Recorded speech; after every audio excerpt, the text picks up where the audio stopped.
Kulbhushan sir, आप इस पे क्या एडवाइस देना चाहेंगे? क्योंकि कई बार ये होता है कि आंसर तो आता है, उसको परफॉर्म करना नहीं आ रहा या फिर उसको अटेम्प्ट करना नहीं आ रहा।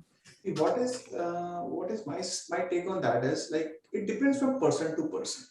There are many people जब वो guess लगाते हैं तो they can make correct guesses. But on the contrary, there are others जब वो guess लगाते हैं तो usually उनके guess गलत होते हैं, है ना? वहां पर तो सही लगता है लेकिन वो होता गलत है. Now what is happening is in the past couple of papers, अगर आप इस साल का पेपर उठा के देखेंगे प्रीलिम्स का या लास्ट ईयर का भी, तो what is happening is कि कुछ ऐसे क्वेश्चंस आते हैं. एक तो हमारा स्टैटिक पोर्शन आता है, history, geography, polity, economics, environment. एक तो स्टैटिक पोर्शन आता है. कुछ क्वेश्चंस करंट के होते हैं और कुछ क्वेश्चंस होते हैं बड़े जनरल से. वो क्वेश्चंस ऐसे पढ़ते तो लगता है कि ये तो बड़ा आसान क्वेश्चन है, ये तो बड़ा आसान क्वेश्चन है, and they make that student tempting, है ना? उसको इतना टेम्प्ट करते हैं करने के लिए एंड वो उसको मार्क करता है. Now what is happening is ऐसा करने से मैं क्या देख रहा हूँ स्पेसिफिकली दिस इयर्स प्रीलिम, मैंने क्या देखा है बहुत सारे बच्चों के साथ में जो एक कॉमन सी चीज हुई है, people have ended marking around like 80 questions, 75 to 80 के बीच में उन्होंने questions mark किए, and most of them क्या हो गया है, more than 30 or 30 to 35 questions हो गए गलत. Out of 75 to 80, 30 to 35 हो गए हैं गलत. So जिसने 80 क्वेश्चंस मार्क किए थे, 80 में से अगर 35 गलत हो गए तो 35 प्लस 12 और माइनस करना पड़ेगा. तो 45 में से 12 और माइनस करोगे तो hardly 35 net score, net number of questions, total score 70. You can never clear that prelims. Like ऐसे स्टूडेंट्स के लिए the people who cannot make correct guesses, और ये पता कैसे चलेगा?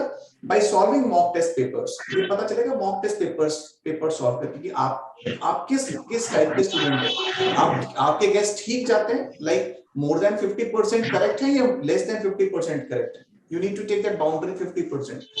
If you are the student जिसके 50% से ज्यादा गलत हो जाते हैं, तो ऐसे स्टूडेंट्स को क्या करना चाहिए? ऐसे स्टूडेंट्स को जो स्टैटिक पोर्शन है, उनको स्टैटिक पोर्शन थरोली प्रिपेयर करना चाहिए. Thoroughly means thoroughly.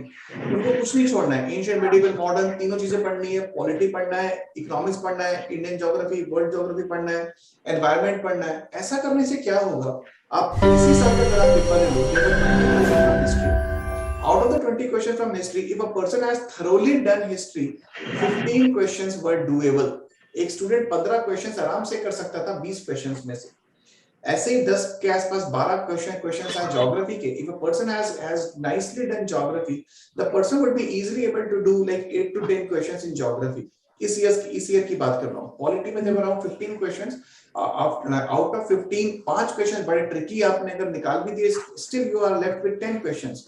10 क्वेश्चंस आपके पॉलिटी के बच गए. Same goes for economics. 15 questions were there in this year's prelims.